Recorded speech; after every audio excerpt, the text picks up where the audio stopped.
வளர்ச்சி அடைந்து இருக்கக்கூடிய ஒரு தருணத்தில் கூட சில விஷயங்கள் நம்மை கீழ் நோக்கி பின்னோக்கி அழைத்து செல்லும் சில விஷயங்கள் இந்த சமுதாயத்தில் இன்னும் இருந்து கொண்டிருக்கிறது. அதில் இந்த ராகிங் அப்படிங்கிறது அதுவும் ஒன்று. அதில் முதல்ல நமக்கு ராகிங்னா என்ன,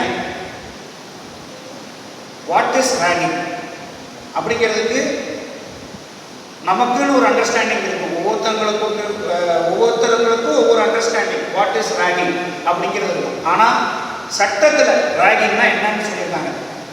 எல்லாரும் கேட்பாங்க, சட்டம் நான் என்ன தெரிஞ்சுக்கணும்.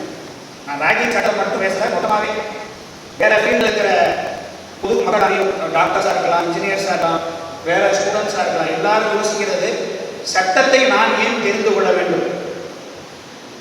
இந்த நாட்டில் உள்ள அனைவருக்கும் பொதுவான ஒரு விஷயம் இருக்குன்னா அது சட்டம் மட்டும்தான்.